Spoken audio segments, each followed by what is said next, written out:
America के New York में हुई आतंकी वारदात ने पूरी दुनिया को सन्न कर दिया है।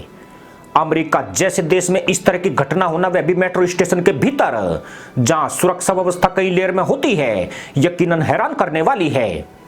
अगर इसी तरह का हमला भारत में हुआ होता तो शायद दुनिया में इतना हो अल्लाह नहीं मचता। इसी महीने की शुरुआत में उत्तर प्रदेश के गोरखपुर में मुसलमान आतंकी अहमद अब्बासी मुर्तजा ने आतंकी हमला किया था, जिसमें पीएससी के 2 जवान घायल हो गए थे। इस हमले के एक हफ्ते बाद ही न्यूयॉर्क में टेररिस्ट अटैक होना साबित करता है कि मुसलमान आतंकवादी एक बार फिर सक्रिय हो रहे हैं।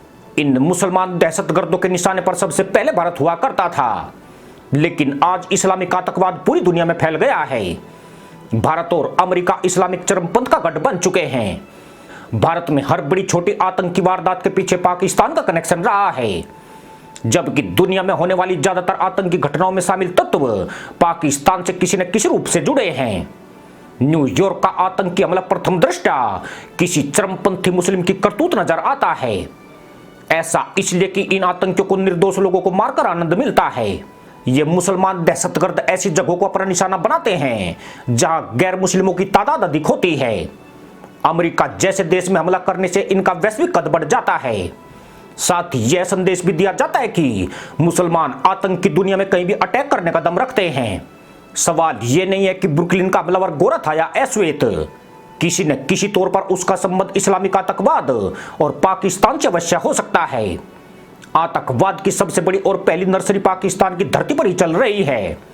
बगैर इस देश के उल्लेख के कोई भी आतंकवादी घटना पूर्ण नहीं होती है।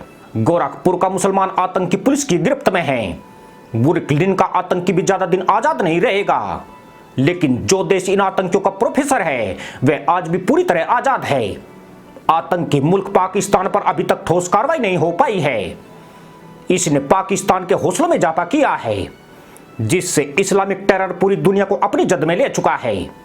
Sri Lanka, New Zealand, Afghanistan, Bangladesh, Iraq, Iran, Syria, Libya, France, America और भारत में हुए अब तक के हमलों में पाकिस्तानी कनेक्शन सामने आता रहा है। खाड़ी देशों में पाकिस्तानी आतंकियों ने कभी कोई वारदात नहीं की है, जबकि सऊदी अरब इस्लाम की रूढ़िवादिता को त्याग कर पश्चिमी चाल ढाल में ढलता जा रहा है, यानी यहां पर इस्लाम खतरे में नहीं है। न्यूयॉर्क में पिछले 1 साल में गोलाबारी की 296 घटनाएं हुई है, पर मंगलवार को एक घटना उनसे बिल्कुल अलग है। अमेरिका में होने वाली तमाम घटनाएं इस्लामिक आतंकियों से प्रेरित है, क्योंकि ऐसी रीत की शुरुआत इस्लामिक आतंकियों ने ही की है। अगर भारत में इस तरह और इतनी तादाद में गोलाबारी के केस हुए होते तो कथित सेकुलर इसे हिंदू आतंकवाद के रूप में महिमा मंडित कर चुके होते, पर हिंदू समुदाय ऐसे जाहिल समाज का हिस्सा नहीं है।